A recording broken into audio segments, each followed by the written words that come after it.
অনেকেই এরকম মনে করেন যে কর্মফল বলে কিছুই হয় না। যখন যা করছি, যেটা মনে হচ্ছে করছি, এখন ভালো আছি, ব্যাস এটুকুই সব। আবার অনেক মানুষ আছে যারা কিন্তু আজকের দিনেও যথেষ্ট সৎ, যথেষ্ট পরিশ্রমী এবং তারা কখনোই অন্যকে বঞ্চিত করে বা অন্যের ক্ষতি করে কোনো কিছুই নিজে পেতে চায় না। কিন্তু যারা এই ধরনের মানুষ আছেন যে যাদের যা ইচ্ছে তাই করে, নিজেদের স্বার্থসিদ্ধির উদ্দেশ্যে মানুষের ক্ষতি করতে পর্যন্ত পিছপা হয় না, সেরকম মানুষ যারা আছেন না, তাদের জন্য আজকের এই ঘটনাটা বিশেষ করে। কারণ এই ঘটনায় আমি এমন একটা সত্যি ঘটনা আপনাদেরকে বলবো, যেটা কিন্তু কৃতকর্মের যে ফল লাভ এ জন্মেই করে যেতে হয়, সেই রকমই একটা ঘটনা। আর যে সমস্ত মানুষেরা ভগবানের সান্নিধ্যে থাকেন, ভগবানকে ভালোবাসেন, মন থেকে শ্রদ্ধা করেন, মন থেকে ডাকেন, তাদের কিন্তু ভগবান অনেক বড় বড় বিপদ থেকে নিজে এসে রক্ষা করে যান। আর সেরকমই ঘটনাটা আজকের ঘটনা। তো কেউ কোথাও যাবেন না, পুরো ঘটনাটা প্রথম থেকে শেষ অবধি শুনুন। আশা রাখছি আপনাদের ভীষণ ভীষণ ভালো লাগবে।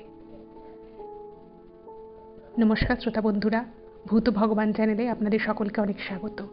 আশা রাখি সবাই খুব ভালো আছেন, আনন্দে আছেন, সুস্থ আছেন। আমাদের চ্যানেলে যে ঘটনাগুলো বলা হয় সেগুলো যদি আপনাদের ভালো লাগে তাহলে অবশ্যই চ্যানেলটাকে সাবস্ক্রাইব করবেন, ভিডিওগুলোকে লাইক করবেন। পুরো ঘটনাটা শোনার পর আপনাদের কেমন লাগলো সেই মূল্যবান মতামত জানাতে কিন্তু একদম ভুলবেন না।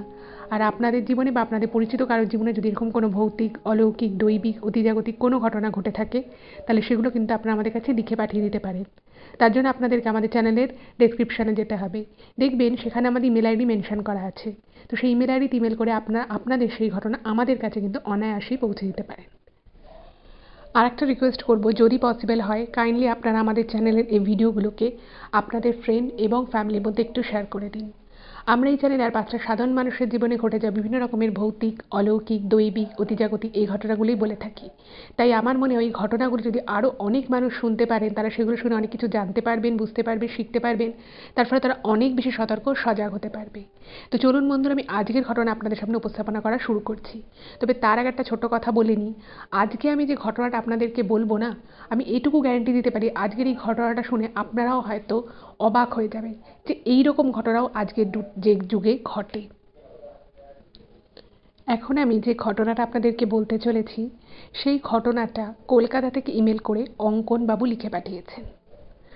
অঙ্কনবাবু প্রথমেই ইমেলের যে কথাটা মেনশন করেছেন সেটা হচ্ছে যে উনি মনে প্রাণে ভগবানকে ছোটবেলা থেকেই খুব বিশ্বাস করতেন, খুব ভালোবাসতেন এবং ছোটবেলা থেকে উনি দেখেছিলেন যে ওনার মাও কিন্তু ভগবানের প্রতি খুবই আস্থাশীল এবং খুবই শ্রদ্ধাশীল ছিলেন।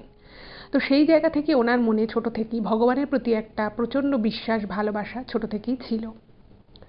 ওনার ছোটবেলাটা কিন্তু খুব সুন্দরভাবে কাটছিল। বাবা, মা, একমাত্র সন্তান অঙ্কনবাবু, এই তিনজনে মিলে কিন্তু খুব সুন্দর একটা পরিবার ছিল। ওনাদের যে দেশের বাড়ি ছিল সেটা ছিল মেদিনীপুরে। তো মেদিনীপুরে ওনার মানে অঙ্কনবাবুর বাবার আরও দুই ভাই থাকতেন। তার মা আর কি, মানে অঙ্কনবাবুর ঠাকুমা, সবাই মিলে একসাথে ওইখানে দেশের বাড়িতে থাকতেন। যেহেতু অঙ্কনবাবুর বাবা কলকাতায় কাজ করতেন, তো সেই জন্য কলকাতাতে আলাদাভাবে ওনারা তিনজনে একসাথে থাকতেন। ছোট থেকে বড় হচ্ছিলেন, খুব ভালোই ছিল সব কিছু। হঠাৎ করেই ওনাদের পরিবারে, যেখানে অঙ্কনবাবুর বাবার সাথে তার দুই ভাই, তার মায়ের খুব ভালো একটা সম্পর্ক ছিল, যেটা খুবই স্বাভাবিক, তো সেই সম্পর্কটা হঠাৎ করেই একটু অবনতি হয়। এবং সেটা একটু বললে ভুল হবে, সেটা অনেকটাই অবনতি হয়ে যায়। এবং যখন এরকম অবনতি হয় সম্পর্কের, তখন প্রায়শই ওরা গেলে খুব ঝগড়া, ঝামেলা, অশান্তি হতো। ওরা গেলে কেউ ওখানে পছন্দ করতো না। এবার যেহেতু অঙ্কনবাবুর নিজের বাড়ি সেটা, দেশের বাড়ি, তো সেখানে তো যেতেই হতো। তো অঙ্কনবাবু তার স্ত্রীকে, তার ছেলেকে নিয়ে ওখানে যেতেন এবং গেলেই সেখানে খুব অশান্তি হতো। তো ছোট ছিলেন অঙ্কনবাবু, অতটা বুঝতেন না। কিন্তু পরবর্তী সময় যখন আস্তে আস্তে উনি একটু একটু করে বুঝতে পারে, তো যেটা উনি বুঝেছিলেন যে অঙ্কনবাবুর যিনি ঠাকুমা এবং অঙ্কনবাবুর যে আরও যে দুই কাকা, তাদের বক্তব্য হচ্ছে যে যেহেতু অঙ্কনবাবু কাজের সূত্রে কলকাতায় থাকেন, তো তারা বলে যে অঙ্কনবাবু তার স্ত্রীকে এবং ছেলেকে কলকাতায় নিয়ে গিয়ে রেখেছেন। তো তাদের দাবি ছিল যে অঙ্কনবাবু সপ্তাহে এক দুবার করে আসবেন মেদিনীপুরে, কিন্তু ওনার পরিবার অর্থাৎ ওনার স্ত্রী এবং ওনার ছেলে এই গ্রামের বাড়িতেই থাকবে। তো এইটা নিয়েই অশান্তি, এবং তারা মনে করছিল যে তাদেরকেই সমস্ত দায় দায়িত্ব পালন করতে হচ্ছে, যে কাজের জন্য বাইরে রয়েছে সে কোনো দায় দায়িত্ব পালন করছে না। এইটা নিয়ে একটা অমূলক অশান্তি সৃষ্টি হয়। এবার এইরকমভাবে হতে হতে অঙ্কনবাবুর যিনি ঠাকুমা ছিলেন তাকেও কিন্তু খুব উল্টোভাবে বোঝানো হয় এবং এটাই বলা হয় যে অঙ্কনবাবুর বাবা ছিলেন বড় ছেলে, তো বড় ছেলে সংসারে কোনো দায় দায়িত্ব নিচ্ছে না, তার যখন ইচ্ছা হয় সে ঘুরতে আসার মতো করে আসে, তো তাকে নয় এখানে তার পরিবারকে রাখতে হবে এবং সে সপ্তাহে 1 থেকে 2 বার করে আসবে, না হলে তাকে সমস্ত সম্পত্তি থেকে বঞ্চিত করা হবে।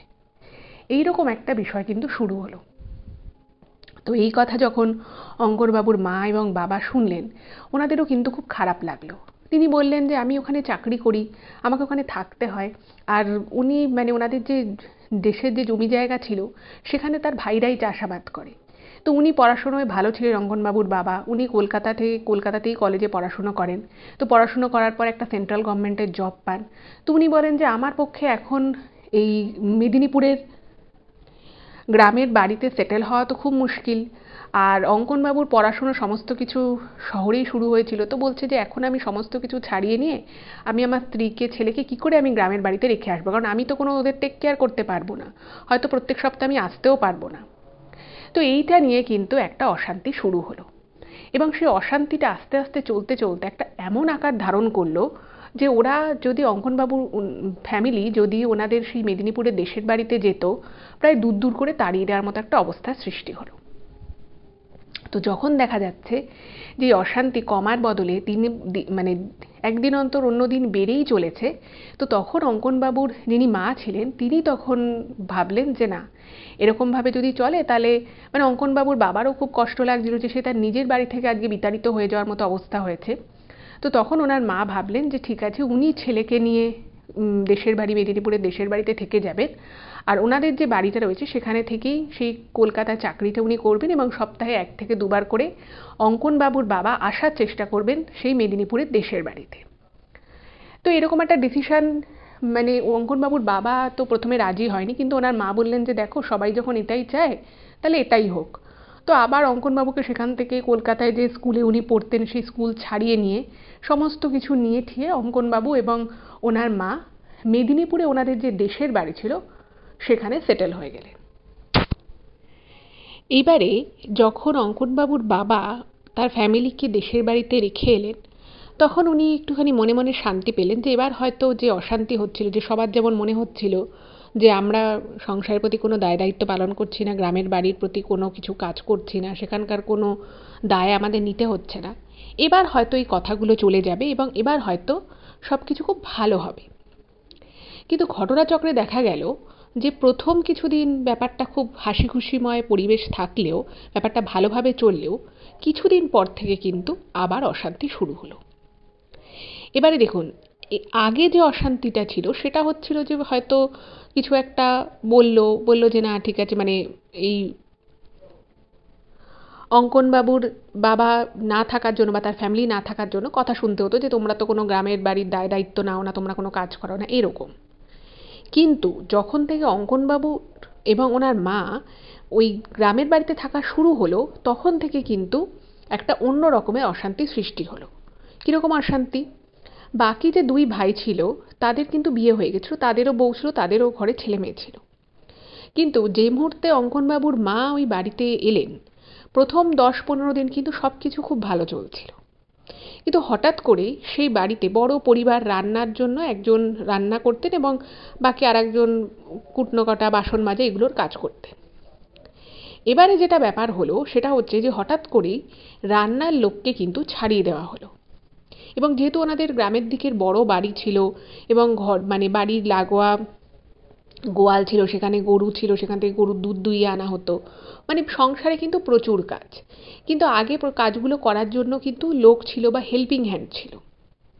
কিন্তু যখন থেকে অঙ্কনবাবুর মা ওখানে গিয়ে উঠলেন, তখন তার দিন 15 পর থেকেই কিন্তু সেই রান্নার লোকটিকে ছাড়িয়ে দেওয়া হলো এবং এই যে রান্নার লোকটিকে ছাড়িয়ে দেওয়া হলো সেটা কিন্তু কারোর সাথে কথা বলে নয়, মানে স্পেশালি আমি বলতে চাইছি অঙ্কনবাবুর বাবা বা মা কেউই কিন্তু এই বিষয়ে কিছুই জানতেন না যে লোকটা ছাড়ানো হচ্ছে। সেই লোক কেন ছাড়ানো হচ্ছে, কী জন্য ছাড়ানো হচ্ছে সেই কথাও কিন্তু মানে কেউই জানে না।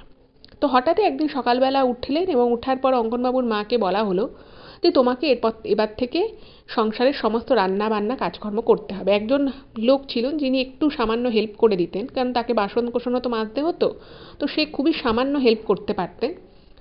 তো যখন অঙ্গনবাবুর মা বললেন যে আমি এতজনের এত রান্না মানে যদি আমি না পারি, তো তখন ওনাকে বলা হলো যে তুমি তো কোনোদিনই সংসারে সেভাবে দায়িত্ব নাওনি, তো এখন তোমাকেই কাজগুলো করতে হবে। যাই হোক, তো অঙ্গনবাবুর মা বুঝলেন যে ওনার প্রতি একটা রাগ ছিল, এবং সেই রাগের বশবর্তী হয়েই হয়তো এভাবে লোক ছাড়িয়ে দিয়ে ওনার উপরেই পুরো রান্নার দায়িত্বটা দেওয়া হচ্ছে। যাই হোক, তো রান্নাবাড়ি উনিই দায়িত্ব নিলেন এবং ওনার খুব কষ্ট হতো, কিন্তু ওই কষ্টের মধ্যেও কিন্তু অত বড় পরিবারের সকলের জন্য উনি রান্না করা শুরু করলেন। এবারে দেখুন, অনেক সময় হয় যে মানুষ হয়তো চায় যে একজন সংসারে খুব কাজকর্ম করুক, সে কিছু দায়িত্ব নিক, এটা অনেকেই চায়। কিন্তু এত বড় পরিবারের জন্য একার হাতে বান্না করা, এটা কিন্তু কম বড় বিষয় নয়। কিন্তু আরও খারাপ বিষয় হচ্ছে যে এই এত বড় একটা দায়িত্ব অঙ্কনবাবুর মা যখন নিলেন, তারপরেও কিন্তু সমালোচনা কমলো না। তারপরেও কিন্তু অঙ্কনবাবুর যিনি আরও যে দুই ভাই ছিলেন, তার ভাইয়ের বউরা ছিলেন বা ওনার শাশুড়ি মা, তিনি প্রত্যেকেই কিন্তু ওনার রান্নার খুব খুঁত ধরতেন, যেখানে উনি কিন্তু সত্যিই খুব ভালো রান্না করতেন। তারপরেও কিন্তু ওনার রান্নার খুঁত ধরা হতো, ওনাকে নানান উল্টোপাল্টা কথা বলা হতো, এবং এরকমও নাকি দিন গেছে যে ওনার মা সবার জন্য রান্না করেছেন, অথচ ওনাকে খেতে দেওয়ার সময় মানে অঙ্গনবাবুর মাকে যখন খেতে দেওয়া হতো, সে খেতে দিতেন কিন্তু ওনার কোনো জা অথবা ওনার শাশুড়ি মা। সে কিন্তু অত্যন্ত কম পরিমাণ খাবার দিত, যেটা ওই বয়সী একটি মানুষের পক্ষে মানে প্রপার ডায়েট নয়। খুবই কম পরিমাণ খাবার দেওয়া হতো।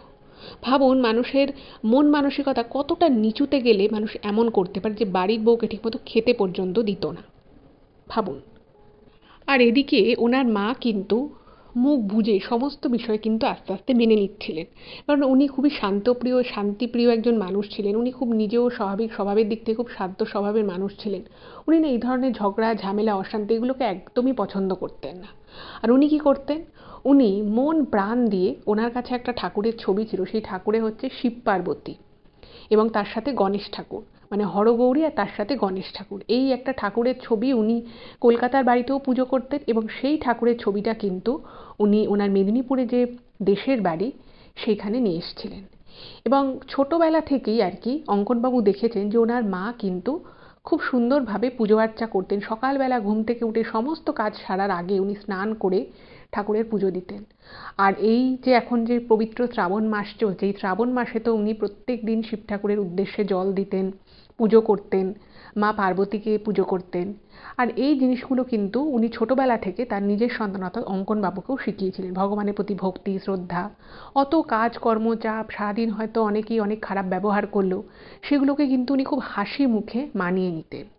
আর এই যে ওনার প্রতি যে এই ব্যবহারগুলো হতো, যেহেতু সপ্তাহে একদিন আসতে পারতেন, কখনো কখনো হয়তো 2 সপ্তাহে একবার আসতে পারতেন অঙ্কনবাবুর বাবা, ওনার মা কিন্তু কখনোই মানে অঙ্কনবাবুর মা কখনোই তার হাজবেন্ডকে বলতেন না যে আমার সাথে এরকম ব্যবহার করা হচ্ছে বা আমাকে এত কাজ করতে হচ্ছে বা এই করেও আমাকে সবাই নিন্দে করছে।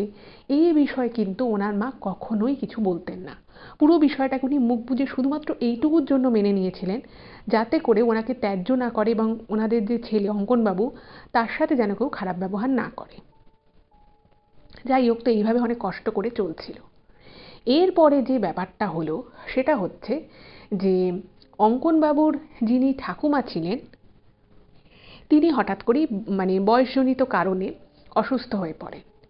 এবার যখন অসুস্থ হয়ে পড়লেন, তখন বাড়িতে যে 3টে বউ, বড় বউ হচ্ছে অঙ্কনবাবুর মা, তিনি তো রান্নাবান্নার সমস্ত কাজের দায়িত্ব নিজেই নিয়েছিলেন। কিন্তু বাকি আরও যে 2 বউ ছিল, তারা কিন্তু ঘরে সেভাবেই সংসারের খুব একটা কাজকর্ম করতো না, আর করলেও সেটা খুবই সামান্য কাজ। এবার উনি যখন অসুস্থ হলেন, ওনার শাশুড়ি মা, সেই শাশুড়ি মাকে সেবা যত্ন করার জন্য প্রথমে ঠিক হলো যে একটা লোক রাখা হবে। কিন্তু ঘটনা হচ্ছে যে লোক রাখা হবে ভেবেও সেই লোক কিন্তু রাখা হলো না, এবং সেই অসুস্থ শাশুড়ি মায়ের সমস্ত কাজের দায়িত্ব কিন্তু এসে পড়ল তার এই বড় বউয়ের উপরেই, অর্থাৎ অঙ্গনবাবুর মায়ের উপরে। এবার ব্যাপার হচ্ছে যে ওনার শাশুড়ি মা যখন খুব অসুস্থ ছিলেন, উনি অসুস্থ অবস্থায় বুঝতে পারতেন যে ওনার সাথে সেভাবে কেউ দেখাও করতে আসছে না, ওনার বাকি 2 ছেলে, তাদের বউয়েরা, কিন্তু যা যেটুকু করার এই কিন্তু অঙ্কনবাবুর মাই করছে, অর্থাৎ তার বড় বউ করছে। যাই হোক, সেটা উনি বুঝতে পারতেন এবং উনি না মানে মাঝে মধ্যে একটুখানি রিপেন্টও করতেন যে অনেক সময় উনি এই বউয়ের সাথে অনেক খারাপ ব্যবহার করেছেন, তার জন্য রান্নার লোকটোক ছাড়িয়ে দেওয়া হয়েছিল। যাই হোক, উনি হয়তো কিছু বলতে চাইতেন কিন্তু সেভাবে কিছু বলে উঠতে পারতেন না। এইভাবে চলতে থাকে এবং এইভাবে চলতে চলতে কিন্তু একটা সময় উনি মারা যান এবং সেই প্রায় ওই অসুস্থ অবস্থায় উনি 1 থেকে 1.5 বছর বেঁচে ছিলেন এবং সেই 1 থেকে 1.5 বছরের সমস্ত কাজকর্ম কিন্তু এই বড় বউকে অর্থাৎ অঙ্কনবাবুর মাকেই করতে হয়েছিল। তো এইভাবে যখন অঙ্কনবাবুর ঠাকুমা মারা গেলেন, তারপরে কিছুদিন ওনারা ওখানে ছিলেন এবং তারপর মনে হলো যে এবার আমরা তাহলে চলে যাই, অঙ্কনবাবুকে আবার কলকাতা স্কুলে ভর্তি করা। তো অঙ্কনবাবুর বাবা ভাবলেন যে উনি ওনার স্ত্রী আর বাচ্চাকে নিয়ে চলে যাবেন কলকাতায়। এরকম যখন চিন্তাভাবনা ওনারা শুরু করলেন, ঠিক সেই সময় কিন্তু এমন একটা ঘটনা ঘটল, যে ঘটনাটা একেবারে পায়ের তলা থেকে মাটি সরে যাওয়ার মতো অবস্থা হলো। সেটা হচ্ছে যে একদিন সকালবেলা, সেদিন কিন্তু অঙ্কনবাবুর বাবা মেদিনীপুরের সেই গ্রামের বাড়িতে ছিলেন না।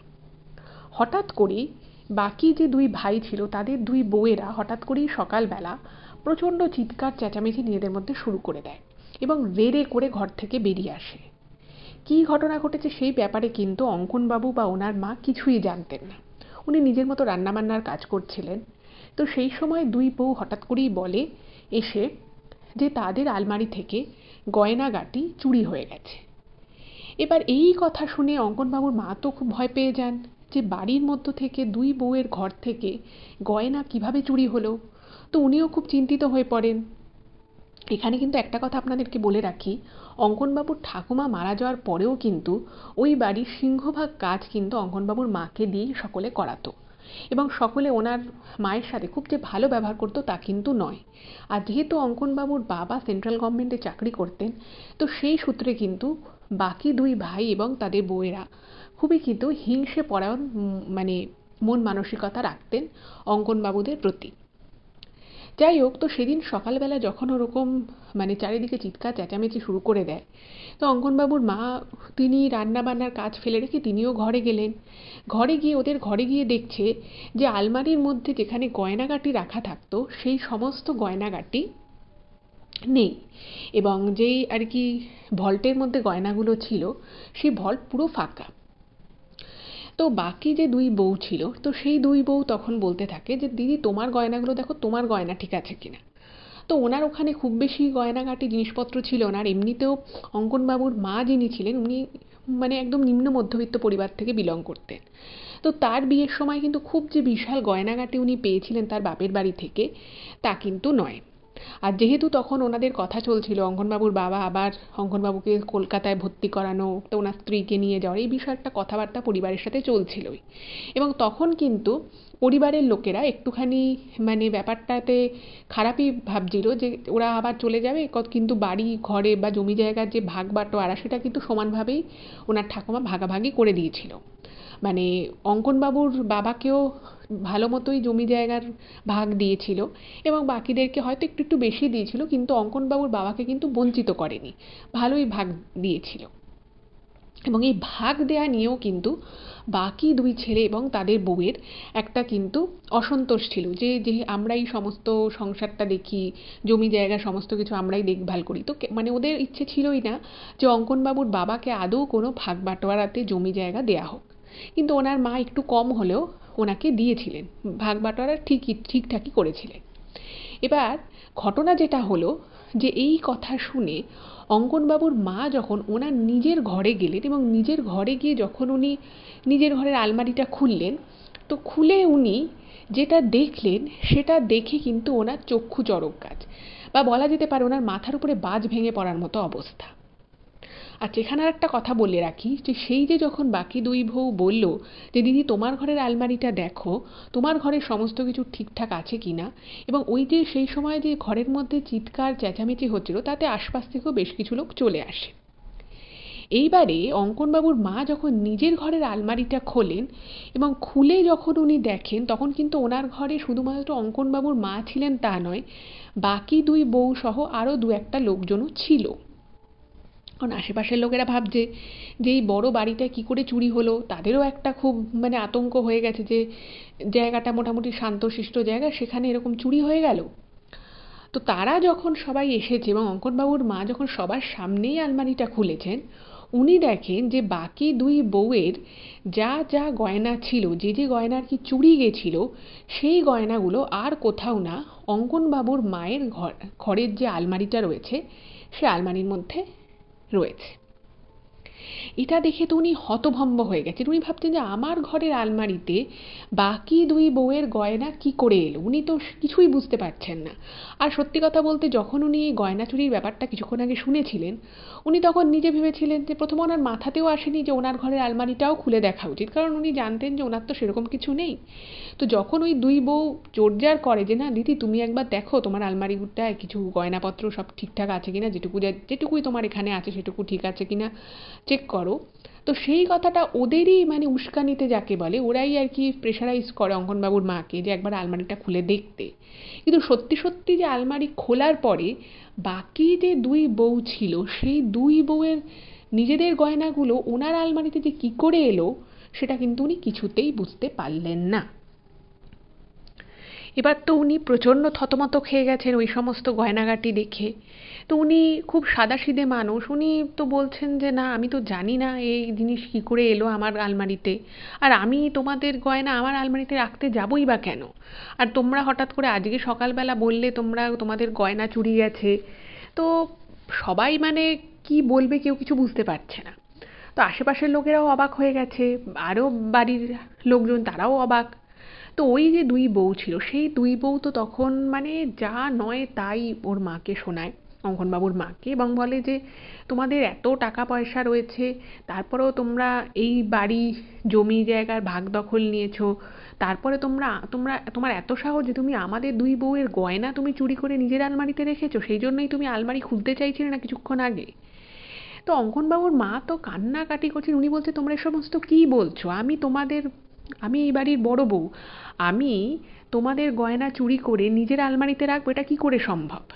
তো তখন বলছে যে কেন, প্রমাণ তো হয়েই গেল, তুমি তো প্রথমে আলমারি খুলতেই চাইছিলে না, আমরা বারবার বলাতে তুমি বাধ্য হয়ে আলমারিটা খোলো, এবং খোলার পরে যখন তোমার আলমারিতে দুটো বউয়ের গয়না তোমার আলমারি থেকেই পাওয়া যাচ্ছে, তার তো একটা খুবই পরিষ্কার যে এই গয়নাগুলো তুমি দুটো আলমারি থেকে চুরি করে নিজের জায়গায় রেখেছিলে। এবং ওই যে আমি আপনাদেরকে বলছিলাম যে ওনার অঙ্কনবাবুর ঠাকুমা মারা যাওয়ার পরে অঙ্কনবাবুর বাবা ভেবেছিলেন যে ঠিক আছে কিছুদিন পরে উনি ওনার স্ত্রীকে আর ছেলেকে নিয়ে কলকাতায় নিয়ে আসবেন, যেহেতু কলকাতাতেই পড়াশুনোটা করতো এবং উনিও এখানে একাই রয়েছেন, তো উনি ভাবলেন যে ঠিক আছে বাকি দুই ভাইয়ের সংসার তারা তাদের মতো থাকবে। কিন্তু তখন এই বিষয়টাকে ইস্যু করে বাকি দুই বউ বলতে থাকে যে তুমি কি ভেবেছিলে যে তুমি এই গয়নাগুলো চুরি করে নিয়ে গিয়ে কলকাতায় নিয়ে চলে যাবে আর আমরা কেউ দেখতেও পাবো না?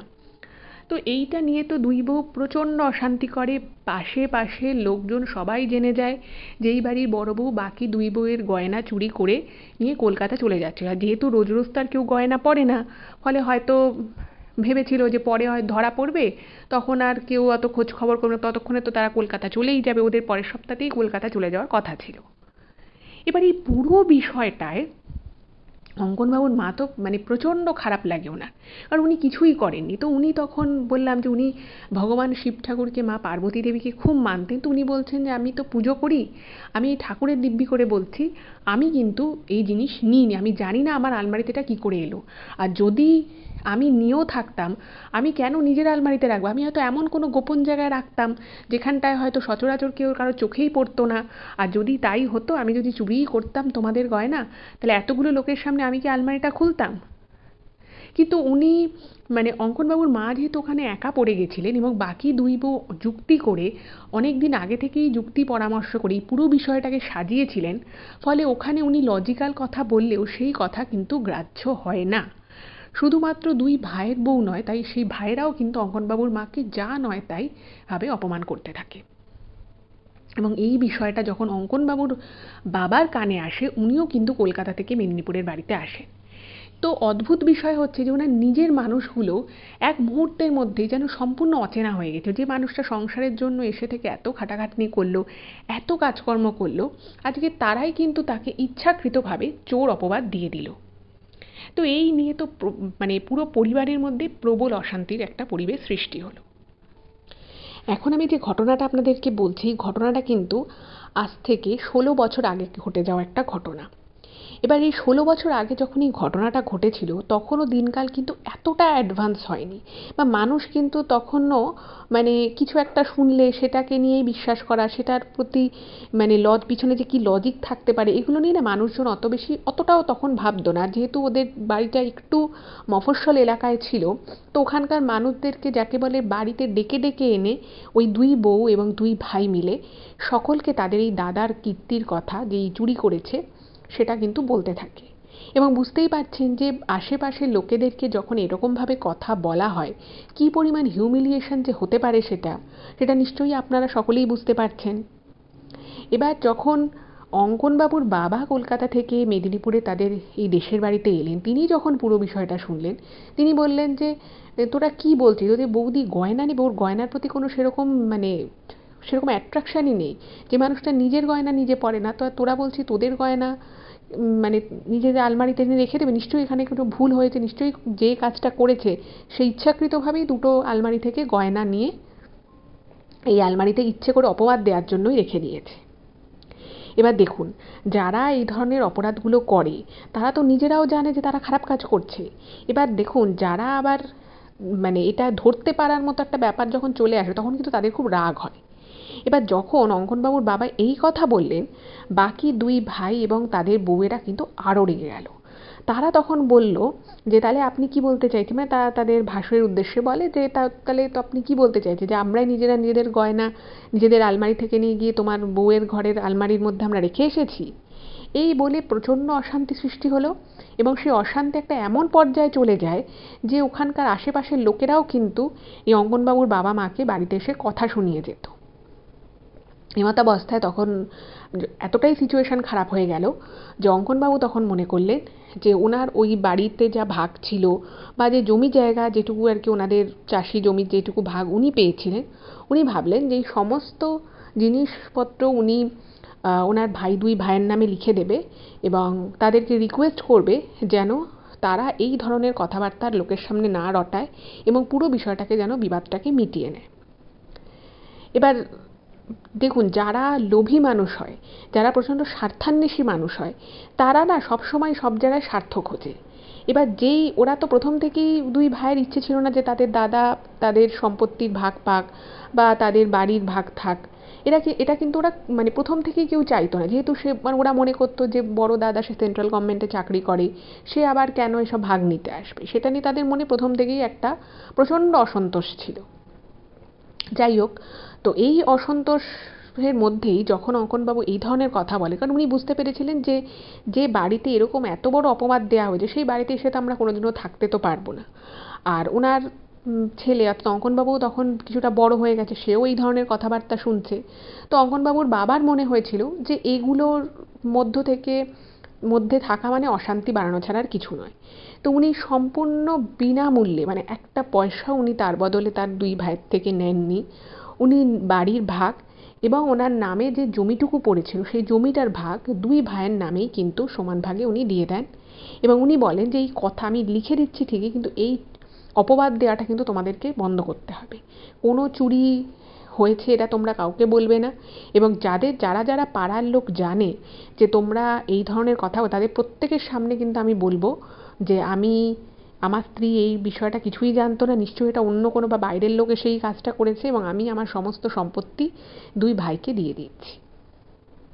যাই হোক, তো ওখানকার আশেপাশের লোকেদেরই সামনে 1 মাসের মধ্যেই কাগজপত্র তৈরি করে অঙ্কনবাবুর বাবা কিন্তু নিজের ভাগের বাড়িটা এবং বাড়ির পোর্শনটুকু এবং জমিটা দুই ভাইকে দিয়ে দিলেন। এবার আশেপাশে যে সমস্ত লোকজন ছিল তারা তো প্রথমে ভেবেছিল যে নিশ্চয়ই বাড়ির বড় বউ যে যার আলমারি থেকে পাওয়া গেছে সেই নিশ্চয়ই চুরি করেছে, এবং ধরা পড়ে যাওয়ার পরে সেরকম কথাবার্তা বলছে।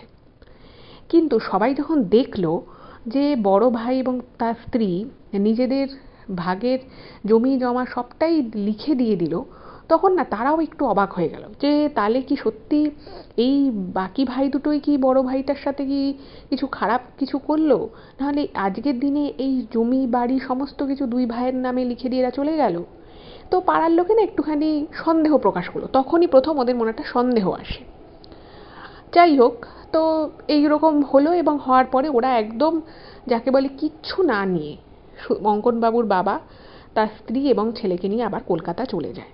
শুধু সঙ্গে কি নিয়েছিল, সেই ছবিটা ঠাকুরের, শিব পার্বতী দেবী এবং তাদের সাথে তাদের কনিষ্ঠ পুত্র গণেশজির যে ছবিটা ছিল সেই ছবিটা নিয়ে চলে গেল।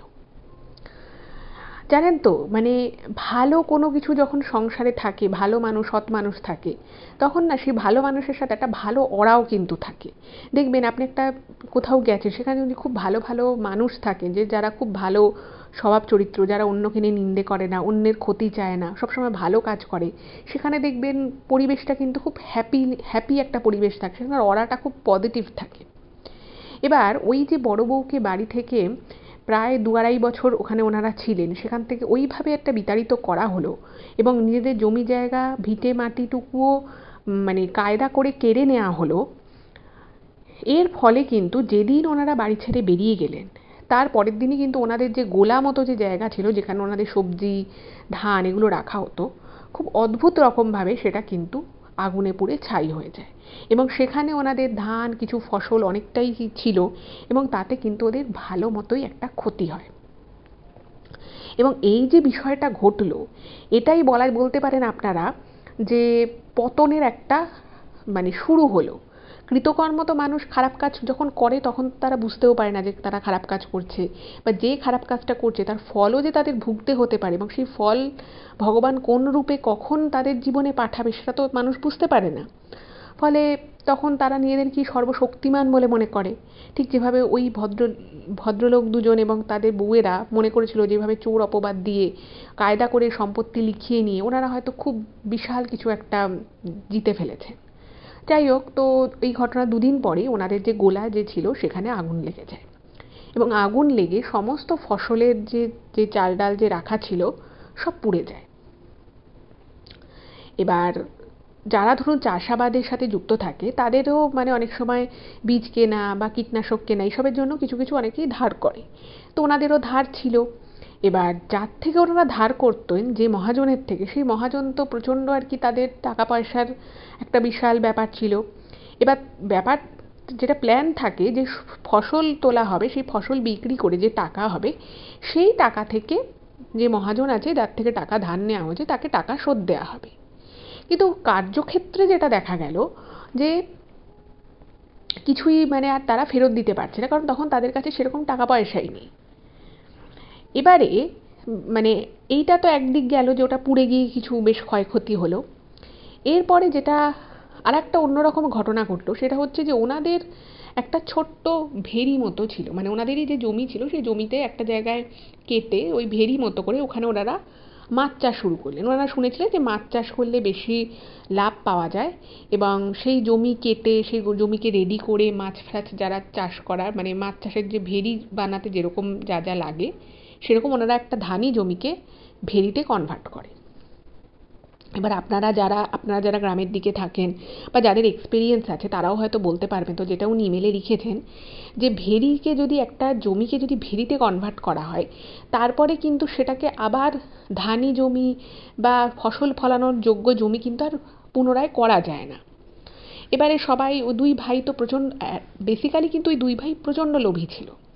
তারা বেশি পয়সার লোভে ওখানে একটা নিজেদের জমিটাকে আর কি কেটে ওরকম ভেরি বানিয়েছিল এবং যে জমিটাকে ভেরি বানিয়েছিল সেই জমিটা কিন্তু অ্যাকচুয়ালি এই অঙ্কনবাবুরই বাবার ভাগের জমিটা ছিল। তো 2 ভাই ভাবলো যেটাকে ভেরি করা হোক, তো ভেরিতে ওনারা মোটামুটি মাছ চাষ করে।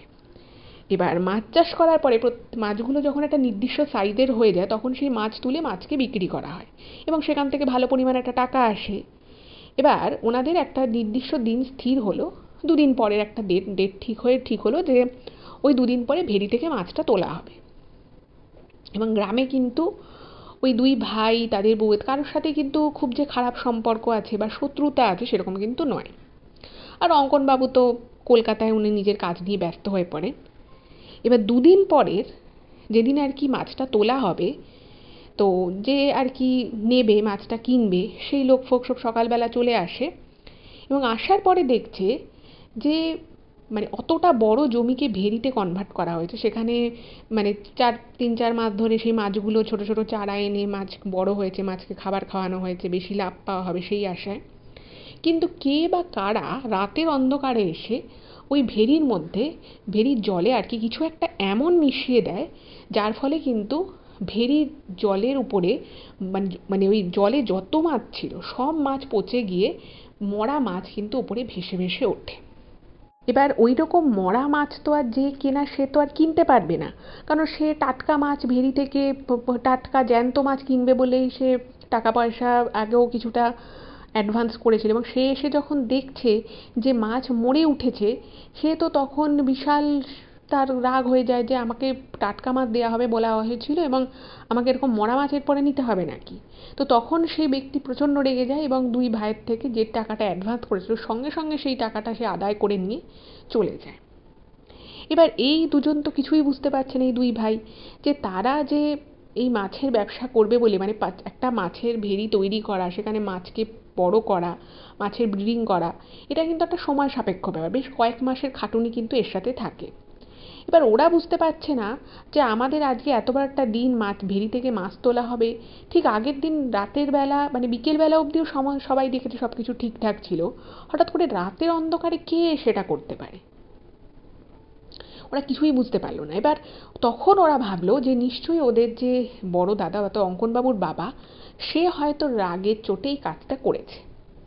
এবার তারপরে এটা ভাবছে যে সে এটা করবে, এটা খুব একটা স্বাভাবিক বিষয় নয়, কারণ সে রাতের অন্ধকারে আসবে, সে জানেও না, তাকে এরা জানায়ও নি যে তার জমিতে ওরা ভেরি বানিয়ে সেখানে মাছ চাষ করছে।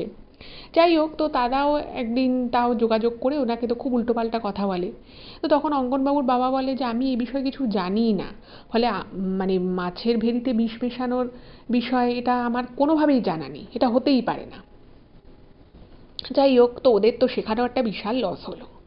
এবার এই যে ওদের লস হলো, এই একটা লস ওদের আগেই হয়েছিল, যেটা হচ্ছে যে ওদের গোলারতে আগুন লেগে গেছিল, কিন্তু এই ভেরির যে লসটা হলো না, এটা কিন্তু একটা বিশাল লস ছিল। কারণ অনেকটা টাকা পয়সা ওনারা ইনভেস্ট করে এই ব্যবসাটায় নেমেছিলেন। ওই যে গয়না, যে গয়না নিয়ে অপবাদ দিয়েছিল দুই বউ মিলে তাদের বড় বৌদিকে, সেই গয়নায় কিন্তু ওনাদেরকে তারপরে কিছু কিছু বন্ধক রাখতে হলো, কারণ যে মহাজনের থেকে ওনারা টাকা ধার নিয়ে এই কাজটা বা এই ব্যবসাটা শুরু করেছিলেন, সেই ব্যবসা থেকে তো একটা পয়সাও আর তারা ইনকাম করতে পারলো না, যেহেতু সমস্ত মাছ মরে গেছিলো। গ্রামের লোকেদের মধ্যে সেই মাছ দিয়ে দেওয়া হয় এবং বেশিরভাগ মাছই এত বাজে গন্ধ বেরোচ্ছিল যে সেই মাছগুলো কিন্তু ফেলে দিতে হয়, জাস্ট ফেলে দিতে হয়। এবার মহাজনের থেকে টাকা ধার করা হয়েছে, সে সুদের কারবার করে, ফলে তাকে যদি টাকা দিতে যত বেশি দেরি করবে ততই কিন্তু সুদের পরিমাণ আস্তে আস্তে বাড়তে থাকবে।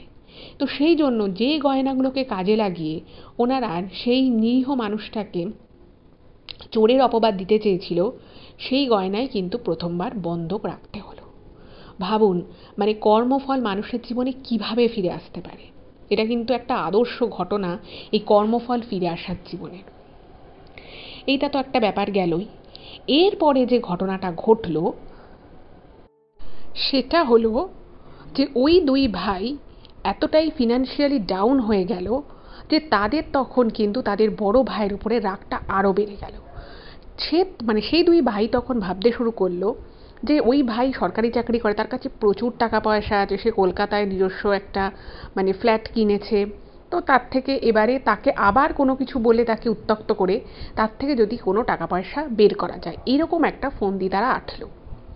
এবং একদিন দুই ভাই তাদের স্ত্রী, তাদের ছেলে মেয়েকে সবাইকে নিয়ে এই বড় ভাইয়ের কাছে এসে হঠাৎ করেই উপস্থিত হলো, এবং সেটা কিন্তু আগে থেকে কিচ্ছু জানায়নি, তখন অঙ্কনবাবু একটু বড় হয়ে গেছে। তো সেখানে এসে ওরা মানে ওনার দাদাও মানে অঙ্কনবাবুর বাবা আর কি, তিনি একটু অবাক হয়ে গেছেন যে দুই ভাই হঠাৎ করে তার ফ্যামিলি নিয়ে এসেছে, আগে থেকে কিচ্ছু বলেনি। যাই হোক, প্রথমে তারা আসে যখন কিছুক্ষণ ভালো ব্যবহার করে, কিন্তু তারপরেই তারা কিন্তু প্রচণ্ড খারাপ ব্যবহার করতে থাকে এবং নানান রকমভাবে নানান রকম কথাবার্তা বলে অঙ্কনবাবুর বাবার থেকে কিন্তু টাকা পয়সা দাবি করা শুরু করে। এবং শেষে একটা এমন পরিস্থিতি হয়, কান্নাকাটি করে ঝগড়া করে সমস্ত কিছু করে দুই ভাই এবং তাদের বউয়েরা একটা এমন সিচুয়েশান করে, অঙ্কনবাবুর বাবাকে বাধ্য হয়ে কিন্তু প্রায় 70-80 হাজার টাকা মতো ব্যাংক থেকে তুলে তাই দুই ভাইকে কিন্তু দিয়ে দিতে উনি বাধ্য হন।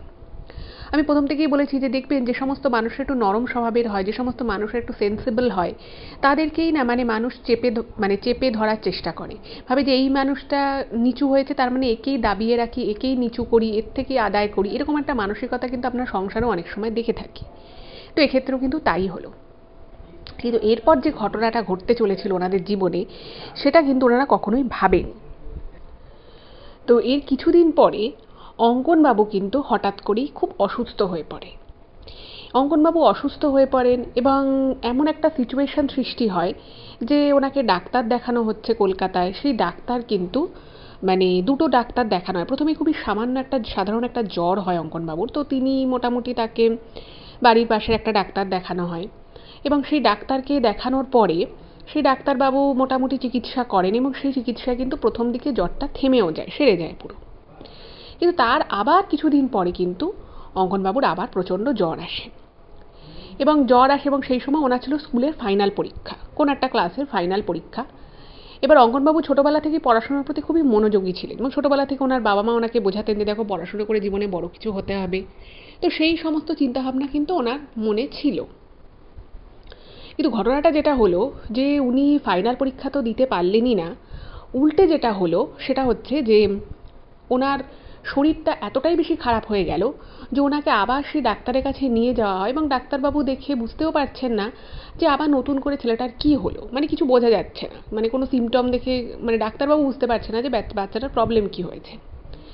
তো ওনাকে আরেকটা ডাক্তারের কাছে দেখানো হয় এবং সেই ডাক্তারের কাছে যখন দেখানো হয় তো তখন মানে সেই ডাক্তার নিজের মতো করে কিছু ট্রিটমেন্ট করে এবং ট্রিটমেন্ট করার পরে 2-3 দিন একটু ভালো ছিল এবং তারপরে কিন্তু আবার সে বাচ্চার শরীর বিগড়ে যায়। এরকম যখন চলতে থাকে তো তখন মানে ভাবুন একটা পরিস্থিতি কীরকম ছিল। অঙ্গনবাবুর বাবা তখন কিছুদিন আগে একটা ফ্ল্যাট কিনেছিল, তার একটা লোন ছিল, তার মধ্যে ওনাকে ওনার বাকি 2 ভাই তাদের বউয়েরা ষড়যন্ত্র করে ওনাকে ওনার পারিবারিক সমস্ত সম্পত্তি থেকে ওনাকে বঞ্চিত করেছে। ওনার কাছে তখন সেই মুহূর্তে যাকে বলে কিছুই ছিল না। এরকম অবস্থা, তার মধ্যে তার কিছুদিন আগে 2 ভাই এসে ওনার থেকে 80,000 টাকা মতো আদায় করে, জোর জবরদস্তি যাকে বলে আদায় করে নিয়ে যায়। এবারে এইবার যে উনি অসুস্থ হয়ে পড়লো, ওনার নিজের ছেলে অসুস্থ হয়ে পড়লো, এবার কিন্তু উনি দিশেহারা হয়ে গেলেন, কারণ ওনার কাছে সেরকম এক্সট্রা টাকা পয়সা নেই, কি করে কি মানে চিকিৎসা করাবেন। তো এরকম যখন ঘটনা ঘটছে যে কলকাতায় বিভিন্ন ডাক্তারবাবুকে দেখানো হচ্ছে, সেখানে ঠিকমতো চিকিৎসা হয়তো হচ্ছে কিন্তু বাচ্চাটা সুস্থ হচ্ছে না, তখন অঙ্কনবাবু একটু বড় হয়ে গেছিল কিন্তু তাও খুব যে বড় হয়েছে তা নয়। তো আশেপাশের লোকেরা তখন বলল যে আপনি তো এখানে 2-3টে ডাক্তার দেখালেন, একটা কাজ করুন, আপনি বরং ওকে সাউথে নিয়ে যান, সাউথে নিয়ে গিয়ে দেখান, নিশ্চয়ই ঠিক হয়ে যাবে, এখানে নিশ্চয়ই কিছু ভুলভাল হচ্ছে বা কিছু তো একটা সমস্যা হচ্ছে।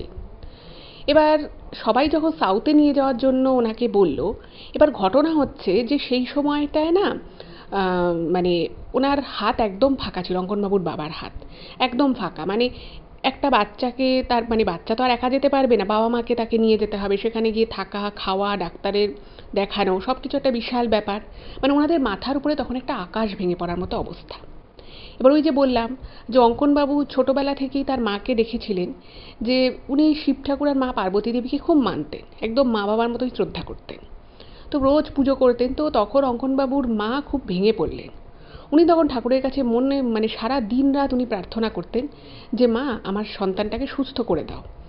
এবার সবাই বলছে যে সাউথে নিয়ে গিয়ে দেখাতে, সবই ভালো কথা, কিন্তু কোনো একটা কিছু চিন্তাভাবনা করা, সেটাকে এক্সিকিউট করা, দুটোর মধ্যে অনেক পার্থক্য আছে, সেটা আপনারাও জানেন।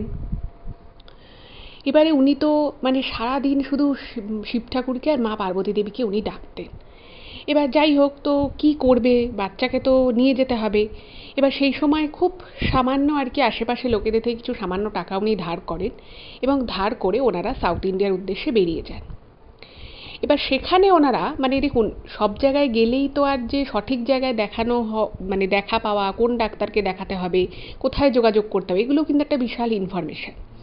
এবার সাউথ ইন্ডিয়ায় ওনারা গেছেন, খুব সম্ভব সেটা হায়দ্রাবাদ ছিল, সেটা ওনার ছোটোবেলাকার ব্যাপার ঠিক অতটা মনে নেই, তো ওনার যতটুকু মনে আছে ওটা হায়দ্রাবাদ ছিল। তো সেখানে একটা অত বড় শহরে গেছে, মানুষের থেকে খুব আধো আধো ইনফরমেশন নিয়ে ওনারা গেছিলেন। আমি এখানে এবার আপনাদেরকে বলবো যে আমি যেমন আপনাদের ফার্স্ট হাফের যে ঘটনাটা বললাম সেটা হচ্ছে খারাপ কাজ যারা করেছিল তাদের কর্মফল, এবার আপনারা বুঝতে পারবেন যে যারা সৎ পথে থাকে, যারা ভালো পথে থাকে, যারা অন্যের ক্ষতি চায় না, নিজেদেরকে মধ্যে থাকে, নিজেদের কাজকর্ম নিয়ে সারা জীবন ব্যস্ত থাকে, তাদের সাথে কি হয়। দেখুন, এই অঙ্কনবাবুর মা বাবা ওনাকে নিয়ে হায়দ্রাবাদ চলে তো গেলেন, এবং সেই শহরটা ওনাদের কাছে সম্পূর্ণ নতুন, আর আজ থেকে বেশ অনেক বছর আগেকার কথা বলছি, তো তখন সেখানে ভাষারও একটা সমস্যা ছিল। কিন্তু ব্যাপার হচ্ছে যে ওনারা যখন ট্রেন থেকে নেমে মানে খোঁজটা জাস্ট নিয়েছিলেন যে অমুক জায়গায় দেখাতে হবে, অমুক অমুক আর কি হসপিটালে, তো ওনারা সেখানে কোনোভাবে চলে যান। কিন্তু সেখানে যাবার পরে ওনারা কিছুতেই বুঝতে পারছেন না যে কী করবেন, কাকে দেখাবে, কিভাবে এগোবে, কিছুই বুঝতে পারছেন। আর ওনাদের কাছে খুবই যৎসামান্য টাকা নিয়ে ওনারা এসেছিলেন।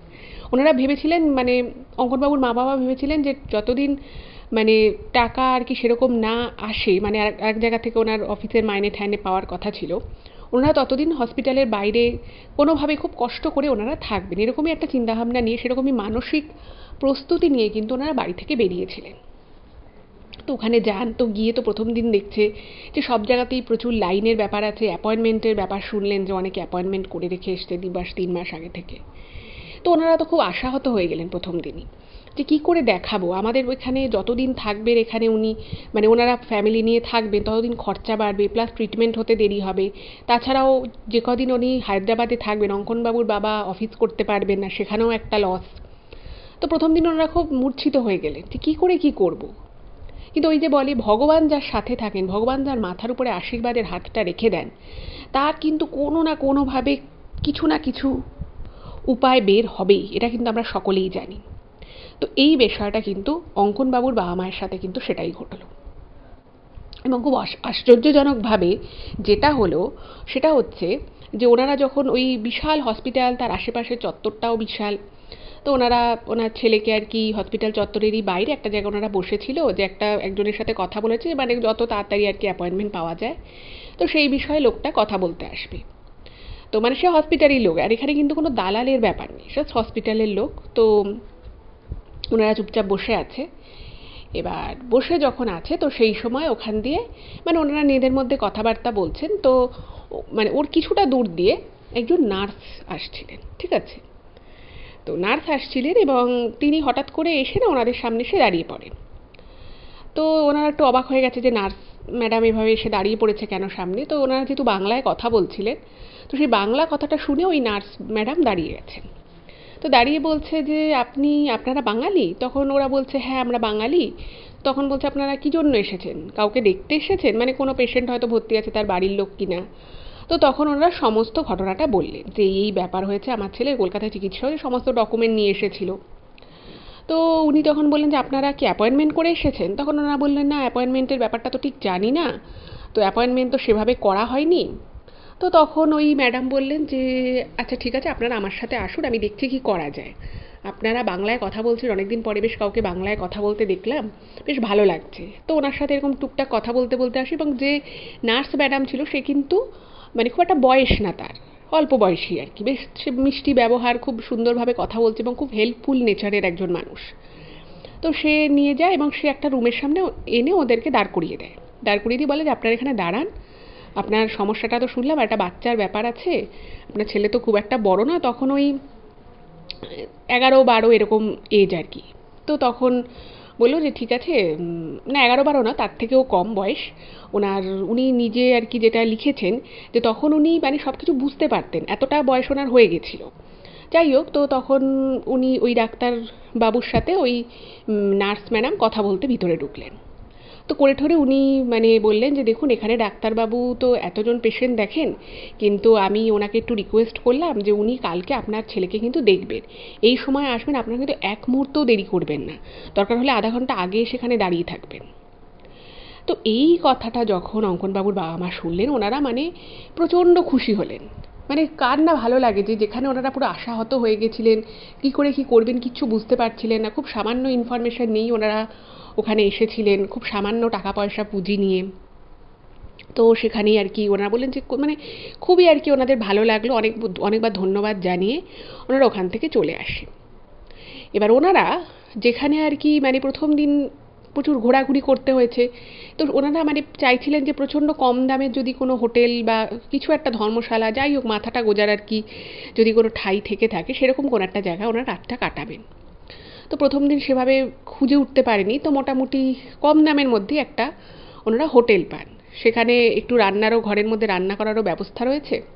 তো সেইখানেই ওনারা রাতটা কাটান এবং কাটিয়ে পরের দিন সকালবেলা নির্দিষ্ট সময়ের প্রায় আধা ঘন্টা 40 মিনিট আগে অঙ্কনবাবুকে নিয়ে ওনারা হসপিটালে পৌঁছে যায়।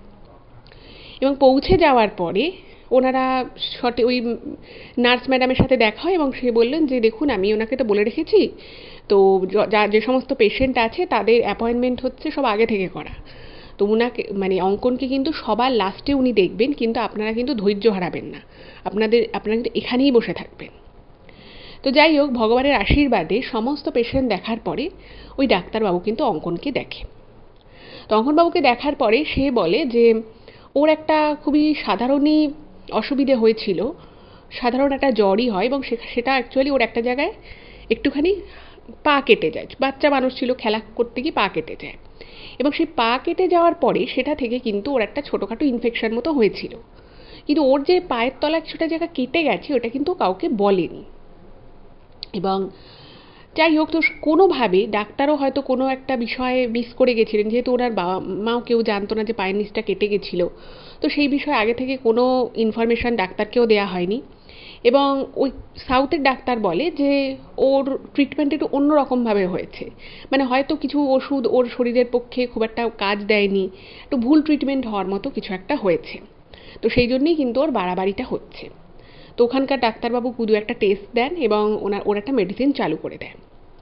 এবার ডাক্তারবাবু বলেন যে ওদেরকে কিন্তু 8 দিন মতো এখানে থাকতে হবে, কারণ এই পুরো কোর্সটা ওষুধে 5-6 দিনের, তারপরে ওকে আবার টেস্ট করবে, দেখবে, তারপরে ওকে একদম ছেড়ে দেবে। বলছে মানে ভয় পাওয়ার কোনো কারণ নেই, যা আছে ঠিক আছে, অল্প বয়স, এটা ওর কেটে যাবে, একটা ওষুধ শুরু করে দেয়, কিছু টেস্ট করতে দেয়।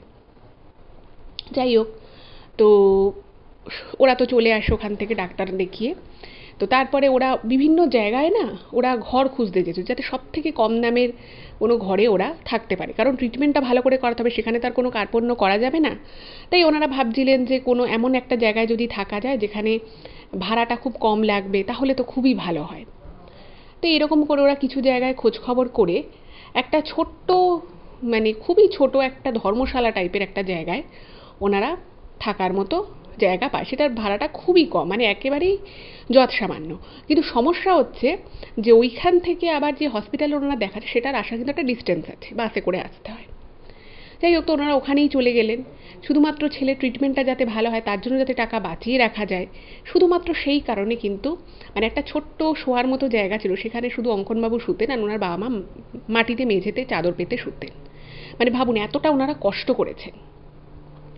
কিন্তু এই কষ্টের মাঝখানেও কিন্তু এই অঙ্কনবাবুর মা প্রত্যেক দিন সকালবেলা উঠে কিন্তু ওই ঠাকুরের যে ফটোটা ছিল সেই ফটোতে কিন্তু উনি শিব পার্বতী দেবীর পুজো করতেন এবং শিব ঠাকুরকে ভীষণ মানতেন, মা দুর্গাকে ভীষণ মানতেন। যাই হোক, তো এইরকম করে মোটামুটি যখন 2-3 দিন হয়ে যায়, ওকে মানে ট্রিটমেন্টের জন্য ওষুধ বা কোনো কিছু টেস্টের জন্য নিয়ে যাওয়া নিয়ে আসা, এবার এই এই করতে করতে একদিন আবার হসপিটালে ওই নার্স মেয়েটির সাথে দেখা হলো। আচ্ছা, এখানে একটা কথা আপনাদেরকে বলে রাখি, ওই সময় কিন্তু মানে অঙ্কনবাবুর বাবার হাতে একেবারেই টাকা কিন্তু তলানিতে গিয়ে ঠেকেছিল, কারণ যতই ওখানে কম হোক না কেন, টেস্ট করাতে হচ্ছে, ওষুধ কিনতে হচ্ছে, নিজেদের খাওয়া দাওয়া রয়েছে, তো এইগুলো করতেও তো একটা বিশাল টাকা খরচা হয় বাইরে গেলে। তো কি হয়েছে, মানে এরকমও নাকি দিন গেছে, এটা অঙ্কনবাবু লিখেছেন যে অঙ্কনবাবুর জন্য হয়তো একটা খাবারের প্লেট অর্ডার করা হয়েছে, আর ওনার বাবা মা একটা খাবারের প্লেট থেকে দুজনে ভাগাভাগি করে আধপেটা খেয়ে থাকতেন। তো এরকমই ওই হসপিটালের পাশে একটা খাবারের দোকানে ওনারা খাচ্ছিলেন, ওরকম একটা প্লেট ভাগাভাগি করে। তো সেই সময় ওই নার্স মেয়েটির সাথে, বাঙালি যে মেয়েটি ছিল তার সাথে আবার দেখা হয়। তো সেই ভদ্রমহিলা, মানে যে ম্যাডাম ছিলেন আর কি, তো তিনিই বলছেন যে আপনারা একটা প্লেট থেকে কেন খাবার খাচ্ছেন। তো ওনারা একটুখানি অপ্রস্তুত হয়ে গেছে, বলছে না আসলে পেটটা ভরা রয়েছে, তো তাই অল্পই খাবো, সেই জন্যই আমরা খাচ্ছি। যাই হোক, তো ওই নার্স ম্যাডাম দু একটা কথা জিজ্ঞেস করে যে আপনারা কোথায় থাকছেন, কোথায় উঠেছেন। তো ওরা বলে যে আমরা অমুক জায়গায় রয়েছে, একটা ধর্মশালা মতো জায়গা রয়েছে, আমরা ওখানে ওই রকম রুমে আমরা থাকি। তো তখন না মানে ওই মানে বলে না যে এখনও কিন্তু পৃথিবীতে প্রচুর বাজে মানুষ যেমন আছে তেমনি ভালো মানুষও কিন্তু আছে, যারা সত্যিকারে তাদের মন কিন্তু ভালো, যারা নিঃস্বার্থভাবে একদম টোটালি নিঃস্বার্থভাবে কিন্তু অন্য মানুষের হিতের জন্য যারা ভাবে এবং যারা সত্যিকারের করে, শুধু মুখে বড় বড় কথা বলে না, তারা কিন্তু কাজেও করে, এরকম মানুষ কিন্তু সত্যিই আছে। আর এই সমস্ত মানুষেরা মানে খুবই মানে প্রচারের আড়ালে থাকতেই হয়তো বেশিরভাগ ক্ষেত্রে ভালোবাসেন। আচ্ছা, তো ওই নার্স ম্যাডাম যখন এই সমস্ত কথাগুলো শোনেন এবং উনি বুঝতে পারেন যে অঙ্কনবাবুর বাবার একটা বিশাল ফিনান্সিয়াল একটা চাপ চলছে।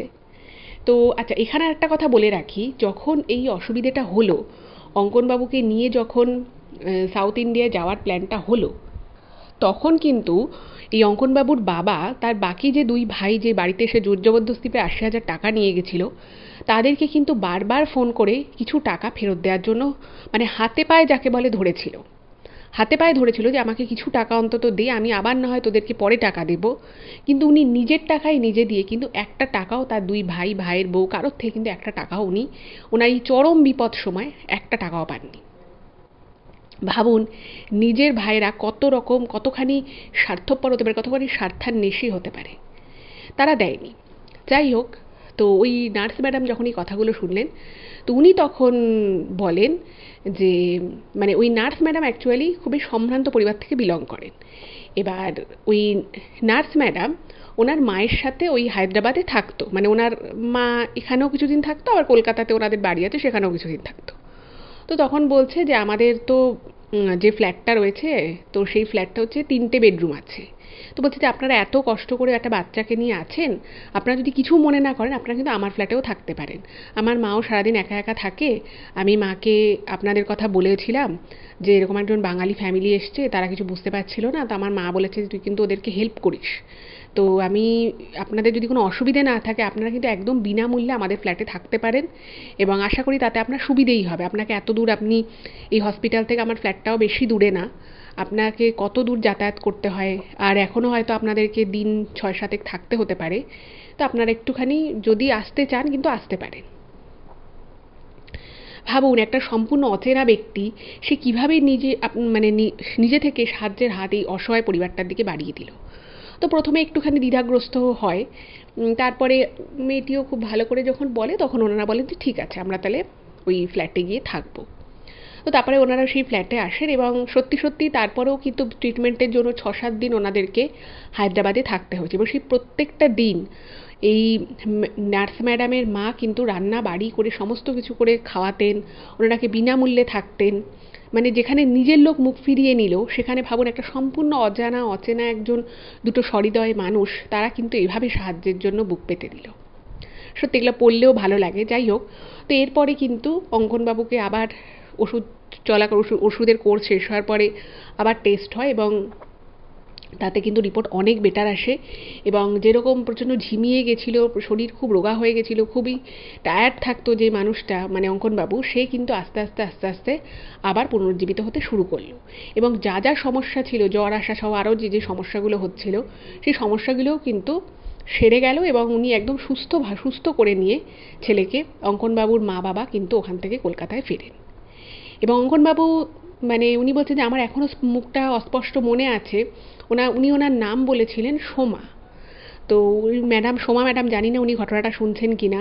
তো সেই নার্স ম্যাডামকে উনি এবং ওনার পরিবার অনেক ধন্যবাদ জানিয়েছিল, কিন্তু তারপরে আর কোনোভাবে যোগাযোগ সেভাবে রাখা হয়নি, কারণ বুঝতেই পারছেন তারপরে ওদের জীবনেও আরও অনেক কিছু কিছু সমস্যা আসে, কিন্তু ওই মানুষ দুটোকে কিন্তু ওনারা আজও ভোলেনি। এবারে আসি আমি এই দিকের ঘটনাটায়। আচ্ছা, আপনারা তো ঘটনাটা শুনলেন, আপনাদেরও নিশ্চয়ই মনে হচ্ছে যে হঠাৎ করে অঙ্কনবাবুর কেন এত শরীর খারাপ হলো। ওই যে বললাম যে যে সমস্ত মানুষেরা প্রচণ্ড নিচু মানসিকতা নিয়ে চলে না, তাদের খারাপ মন মানসিকতা, তাদের লোভের কিন্তু কোনো শেষ নেই। তারা নিজেদের বড় দাদাকে কোনো কিছু দিল না, তার থেকে জোর করে টাকা পয়সা কেড়ে নিল, তাতেও কিন্তু তাদের শান্তি হয়নি।